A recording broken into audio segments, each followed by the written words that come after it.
పల్నాడు జిల్లా వెనుకొండలో కిసాన్ మేళను మంత్రి Atchannaidu, chief whip JV Anjaneyulu ప్రారంభించారు. కిసాన్ మేళ సందర్భంగా ట్రాక్టర్లతో రైతులు, కూటమి నాయకులు భారీ ప్రదర్శనను ఏర్పాటు చేశారు. ఈ సందర్భంగా మంత్రి Atchannaidu, chief whip JV Anjaneyulu కార్యక్రమాన్ని ఉద్దేశించి మాట్లాడారు. అంతులేని అబద్దాలతో రాష్ట్రంలో అసత్య ప్రచారాలకు కేరాఫ్ గా జగన్ అని మంత్రి అచ్చెన్నాయుడు ఆరోపించగా, ముసలి కన్నీళ్లు కార్చుతున్న జగన్ రెడ్డి నిజానికి రాష్ట్ర రైతుల పాలిట ద్రోహి, శత్రువు అని ఆంజనేయులు మండిపడ్డారు.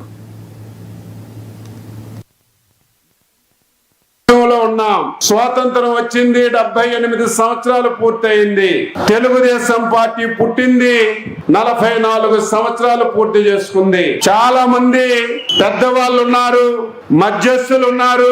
తెలుగుదేశం పార్టీ పెట్టిన తర్వాత పుట్టిన వాళ్ళు కూడా చాలా మంది ఉన్నారు. కానీ ఈ పరిస్థితులన్నీ ఒక్కసారి రాష్ట్రంలో గమనంలోకి తీసుకుంటే, తెలుగుదేశం పార్టీ ఏర్పడి ఈ 43 సంవత్సరాల సుదీర్ఘ ప్రయాణంలో విశ్వవిఖ్యాత నట సార్వభౌముడు నందమూరి తారక రామారావు నుంచి నేటి మన నాయకుడు, మన ముఖ్యమంత్రి చంద్రబాబు నాయుడు వరకు నిరంతరం అధికారంలో ఉన్నా, ప్రజాపక్షంలో ఉన్నా, ప్రతిపక్షంలో ఉన్నా ప్రజల గురించి ఆలోచించాం తప్ప ఎప్పుడు ఇంకొక కార్యక్రమం చేయలేదు.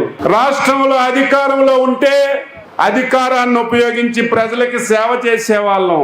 ఒకవేళ అధికారం లేకపోతే పార్టీ తరపున ప్రజల పక్షాన ప్రజల సమస్యలు ప్రభుత్వం దృష్టికి తీసుకొచ్చి పరిష్కారానికి మార్గం చూపేవాళ్ళం.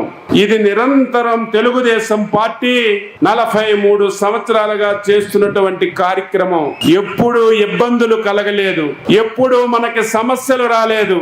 కానీ 2019లో ఒక దుర్మార్గమైన వ్యక్తి రాష్ట్రానికి ముఖ్యమంత్రిగా వచ్చిన తర్వాత తెలుగుదేశం పార్టీ కార్యకర్తలు, నాయకులు ఎన్ని ఇబ్బందులు పడ్డారో ఒక్కసారి మనం గుర్తు చేసుకోవాలని చెప్పి తెలియజేస్తున్నాను. అరాచక పాలనలో జగన్మోహన్ రెడ్డి తప్పుడు కేసులు పెట్టి వేధించినా గానీ ఎదురొడ్డి పోరాడినటువంటి వీరుడు మన అచ్చెన్నాయుడు గారు. వారు ఒక్కసారి వారికి గట్టిగా చప్పట్లు కొట్టి ధన్యవాదాలు తెలియజేయాలని ఈ సందర్భంగా నేను కోరుతున్నా.